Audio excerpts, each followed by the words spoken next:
Espera.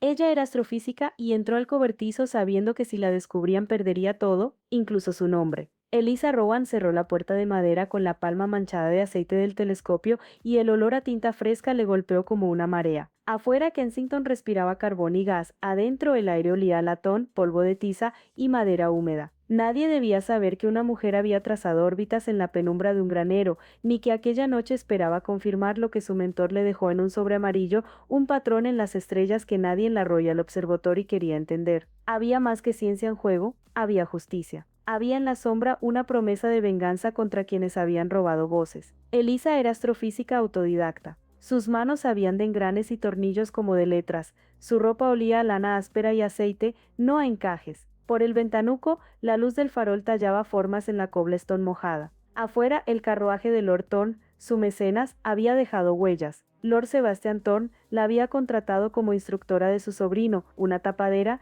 y le había permitido usar la antigua torre de su finca como observatorio. Nadie lo supo, nadie imaginó que entre las hojas de su correspondencia se escondían mapas estelares y una carta que could unravel reputations, pero nadie sabía que Lord Thorne tenía razones personales para arriesgarlo todo. Él había heredado una deuda de honor, su madre había sido amiga de una astrónoma olvidada y en el entierro había jurado reparar un error. Thorne susurraba en noches de lluvia.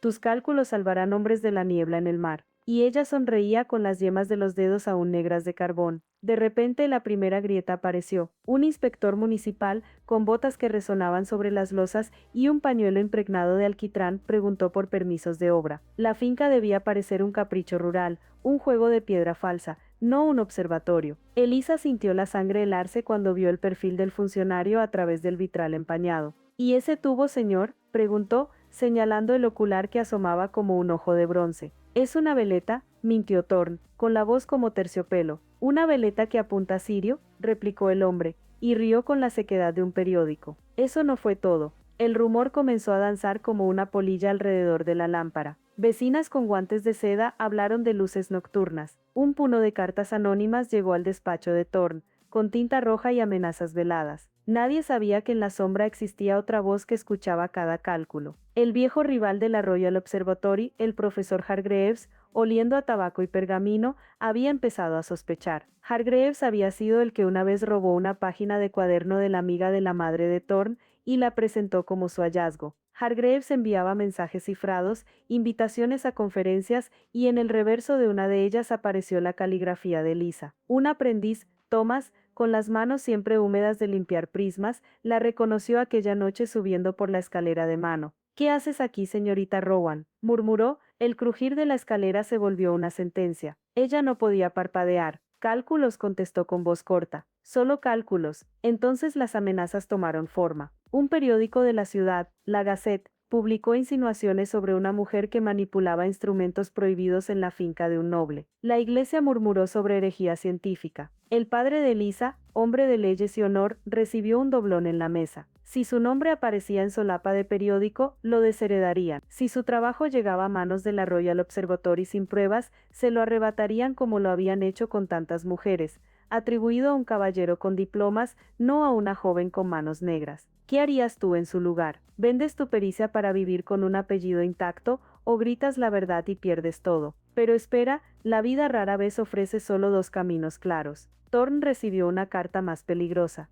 El Lord Mayor amenazaba con inspección pública. Elsa podía abandonar todo, podía destruir los instrumentos y volver a su mesa, a las noches de copas frías y cuadernos cerrados, o este podía hacer una cosa más imprudente, convocar a los pocos aliados que le quedaban y demostrar bajo el cielo que su teoría no era chisme sino mapa. En ese momento, frente al fuego crepitante, la mano de Thorne rozó la suya. No fue un gesto de conquista, fue un juramento de complicidad. Si lo hacemos, dijo él, lo haremos a mi manera, lo haremos en la noche de la escarcha, cuando los marineros miren al cielo antes de zarpar. ¿Qué dirá la gente?, susurró ella. Dirán que viste a un hombre con más coraje que miedo. En ese momento Elisa hizo la elección que la sacó del borde. Reunió a la capitana de un bergantín que había perdido su casco por la niebla, al joven Thomas, a una periodista con pluma afilada y a dos señoras dispuestas a protegerla. Prepararon el telescopio, pulieron el latón hasta que devolvía la cara como un espejo,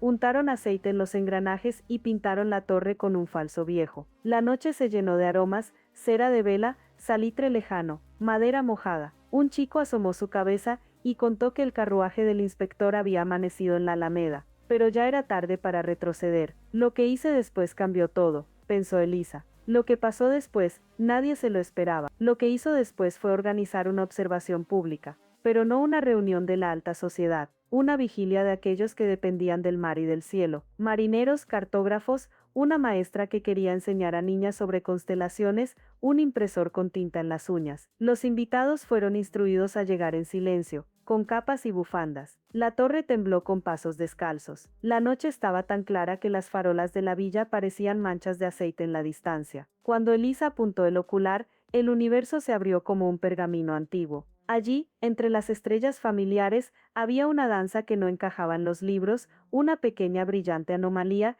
que desviaba la ruta prevista de la niebla, una flecha en el cielo que explicaba naufragios antiguos. Cuando mostró los cálculos, la capitana rompió a llorar. Eso es lo que nos ha hundido, dijo, con la voz que se mece. Eso es lo que mi marido no supo evitar. Pero la gloria trajo la sombra. Al amanecer, Hargreaves apareció en el jardín, con la gaceta en la mano y la mirada de un buitre. ¿Quién es la autora?, demandó, oliendo a tabaco. Ella, dijo Thorne, y marcó con el dedo hacia Elisa. Una mujer en mi propiedad. ¿Se da cuenta de lo que eso significa?, susurró Hargreaves ante los vecinos que empezaban a aparecer, orientados por la curiosidad y el rumor. La policía política se acercó. La posibilidad de arresto se cernía como un vidrio frío. Thorne puso la mano sobre el hombro de Elisa, firme como hierro. No se la lleven, no sin escucharla. Y entonces comprendió la ciudad. El comité del puerto, gente que vivía de las corrientes y las cartas náuticas, llegó tambaleando, con sus manos toscas listas para escribir. La capitana habló. Thomas ofreció su testimonio. La mujer periodista, con un gesto rápido, selló lo observado en un artículo que vibraba entre denuncia y admiración. La verdad era tan clara como la línea de la costa. Elisa tenía razón. Las rutas debían cambiar. Se requería una corrección urgente. Si el Estado quería ignorar aquello, la prensa y los pescadores no lo permitirían. La balanza tembló. Hargreaves, que tanto había querido destruir, fue desarmado por la necesidad concreta de cambio. No había lugar para su orgullo cuando barcos estaban en riesgo. La verdad era más compleja aún. Entre los papeles que Elisa había descubierto, había una nota escondida con la letra de la astrónoma olvidada. La madre de Thorne no solo fue amiga, fue la autora original de la teoría. Hargreaves la había apropiado décadas atrás. Thorne, que había vivido años con la vergüenza de ese robo familiar, sin saber cómo compensarlo, ahora veía la reparación hecha no con dinero sino con la luz de una noche. El gesto de Thorne de defenderla en público costó reputación, pero salvó vidas. Él dio su nombre a cambio de su silencio, y en un acto que nadie esperaba, renunció a un asiento en el salón para fundar una pequeña escuela de observación para mujeres y huérfanos del mar. El clamor no cesó, pero la ciudad tuvo que mirar al cielo y admitir la evidencia. Elisa no fue inmediatamente aceptada por todas las academias.